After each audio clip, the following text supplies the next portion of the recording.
Ito po si Pastor John ng Jesus is Grace Global Community at ang naglalayon po kami na maibahagi sa inyo ang kasaganaan ng biyaya ng Panginoong Hesus at nawa sa ilang mga sandali na sa loob lamang ng mga kulang-kulang 5 minuto ay bigyan nyo kami ng inyong pansin upang maibahagi sa inyo kung gaano kabuti si Jesus.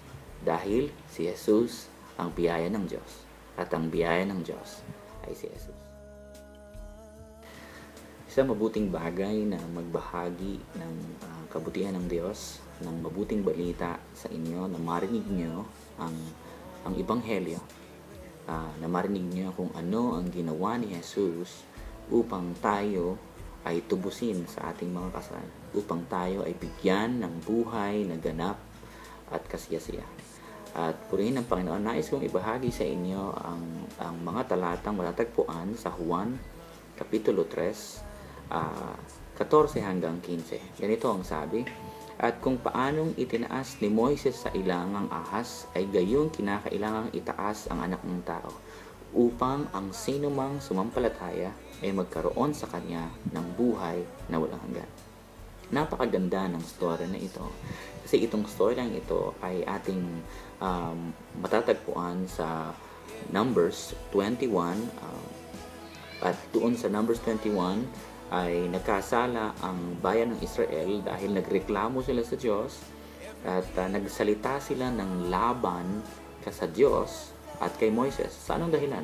Ang dahilan lang naman ay nagreklamo sila na bakit pa sila pinaalis sa Ehipto dahil para lang sila mamatay sa ilang. Ano po kung ano ang pinagmumulan lang ng problema? Nasusuya na sila doon sa tinapay, sa mana na bigay ng Diyos.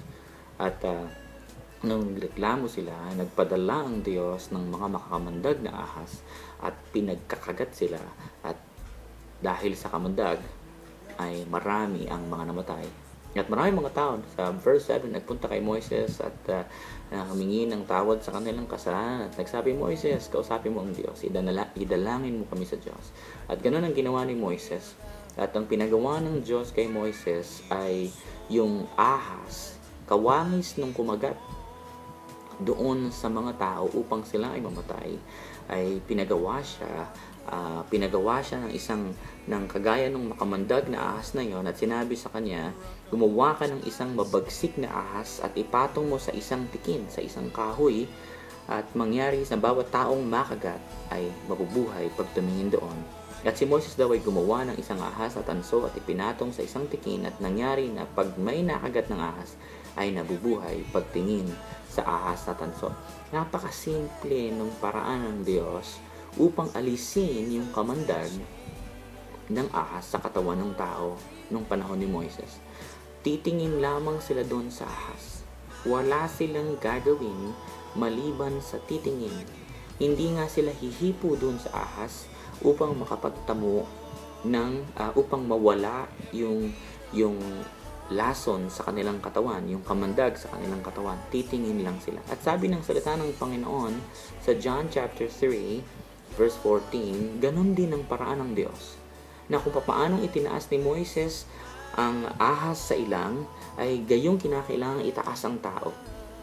Ang Panginoong Hesus ay itinaas doon sa krus na parang ahas, kawangis ng kasalanan, upang ang sino mang tao na titingin sa Kanya, nakita nyo yung pagtingin, invisible,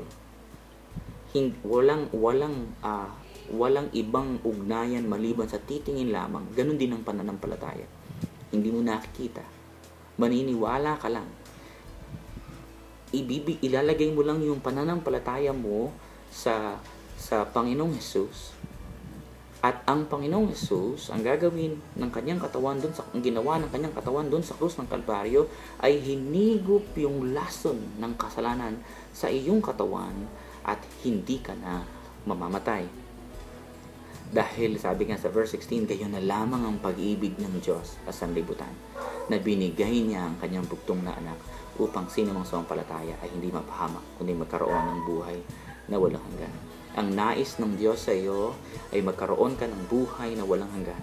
Ititingin mo lang ang iyong mga mata kay Jesus doon sa krus ng Kalbaryo, paano mo ititingin yon? Ititingin mo yon sa pamamagitan ng iyong mata ng pananampalataya. Hindi tayo lumalakad sa ating paningin ayon sa pisikal na ito, lumalakad tayo ayon sa pananampalataya. Kapag iyong itiningin ng iyong mga mata sa Panginoong Jesus bilang napako doon sa krus, inako ang iyong kasalanan at ang aking kasalanan, ikaw ay magkakaroon ng buhay na walang hanggan. At hindi lang yun. Dahil dun sa krus ng Kalbaryo, napako ang Panginoong Jesus, pinahirapan sa pamamagitan ng kanyang mga latay, tayo ay nagsigaling. Tayo ay magaling na. Kaya kapag naniwala ka sa Panginoong Jesus ngayon, kahit na ano ang iyong kondisyon, kung anumang mga lason ng kasalanan ng nasa iyong katawan, kapag nanampalataya ka sa Panginoong Jesus, ihigupin yon ng katawan ng Panginoong Jesus. At ikaw ay magkakaroon ng buhay na ganap at kasiyasiya. Buhay na puno ni Jesus. Salamat sa Panginoon. Salamat sa iyong pakikinig. Maraming salamat po sa inyo. Pagpalain kayo ng Panginoon.